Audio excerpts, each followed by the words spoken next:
semuanya, anak-anakku semua. Berjumpa lagi hari ini dengan Ibu di sini.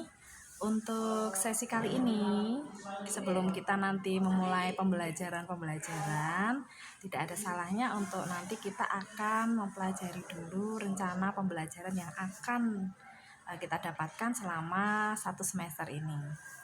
Untuk sebelumnya, Ibu ucapkan selamat datang dan selamat untuk anak-anakku semua kelas 10 yang sekarang sudah masuk di bangku SMK. Dan Ibu berharap kalian bisa belajar lebih giat lagi untuk bersama-sama belajar walaupun kita belajar secara daring atau online. Ibu yakin kalian tetap bersemangat, tetap jaga kesehatan supaya nanti segera berlalu pandemi ini sehingga kita bisa belajar bersama-sama kembali di sekolah. Untuk itu kita akan lihat dulu rencana pembelajaran matematika khususnya di kelas 10 untuk semester gasal ini di tahun pelajaran 2020-2021. Ada beberapa materi yang akan kita pelajari di sini, dan untuk di kelas 10 nanti materi yang akan saya sampaikan, mungkin ada beberapa materi yang sudah kalian pernah pelajari waktu di SMP. Jadi ini sangat mempermudah kalian dalam belajar nanti. Untuk yang pertama kita belajar tentang bilangan berpangkat, bentuk akar, dan logaritma. Ibu yakin di SMP kalian sudah pernah mempelajari ini semua. Bahkan mungkin ada yang masih ingat, dan ini nanti akan kita kupas lebih lagi. Mungkin kita bisa explore lebih lagi di latihan-latihan soalnya. Kemudian untuk yang kedua, kita nanti belajar tentang persamaan dan pertidaksamaan linear satu variabel, tapi khususnya untuk yang nilai mutlak. Nah, yang ini nanti yang akan materi yang baru yang akan disampaikan. Untuk yang nilai mutlaknya memang belum pernah disampaikan waktu kalian duduk di bangku SMP. Untuk yang ketiga, itu ada sistem persamaan linier.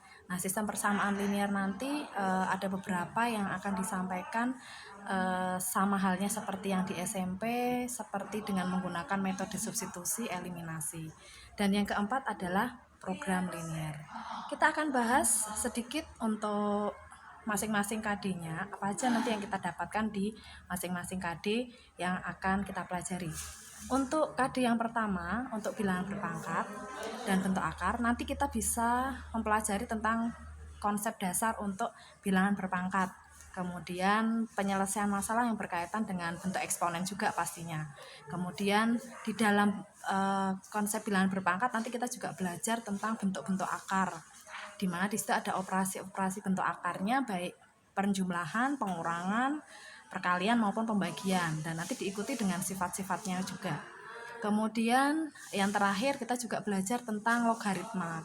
Nah, untuk logaritma ini nanti baru buat kalian materinya, jadi nanti kita akan belajar dasarnya supaya kalian bisa memahami lebih lanjut.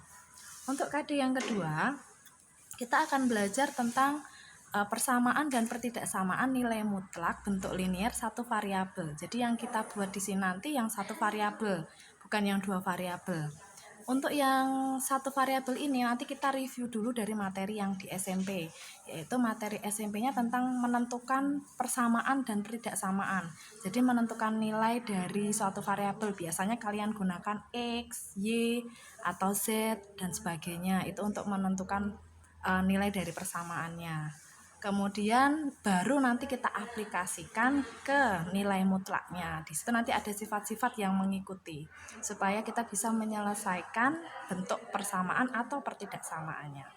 Untuk KD yang ketiga, menentukan nilai variabel sistem persamaan linier dalam masalah kontekstual.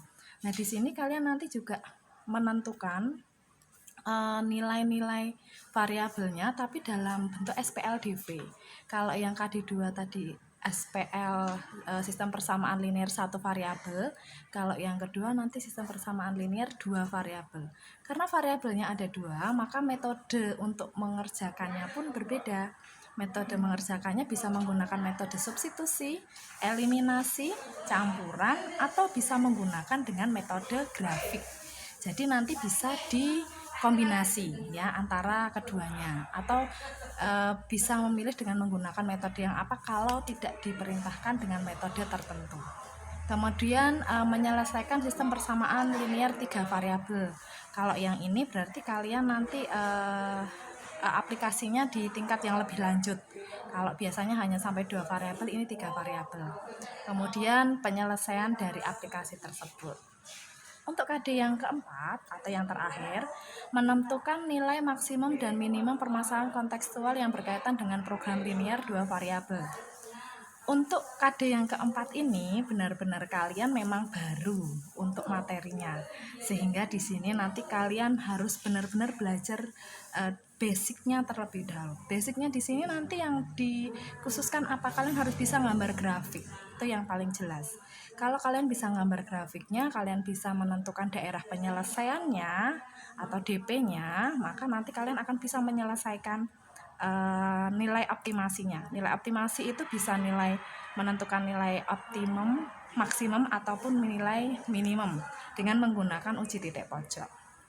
Ya, mungkin itu yang bisa Ibu sampaikan untuk beberapa kompetensi dasar yang akan kita pelajari di semester Gasal ini.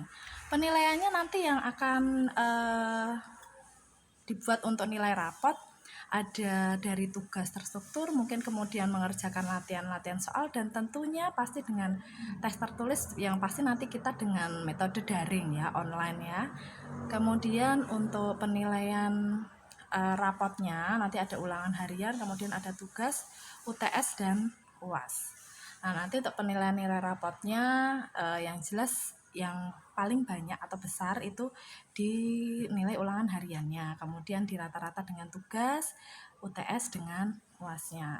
Nah, mungkin itu yang bisa Ibu sampaikan untuk rencana pembelajaran yang akan kita pelajari atau akan kita sampaikan selama semester ini. Jadi Ibu berharap kalian bisa belajar dengan sungguh-sungguh untuk bisa semangat terus dalam belajar supaya nanti cepat kita bisa belajar kembali di kelas dan bersama-sama dengan teman yang lain.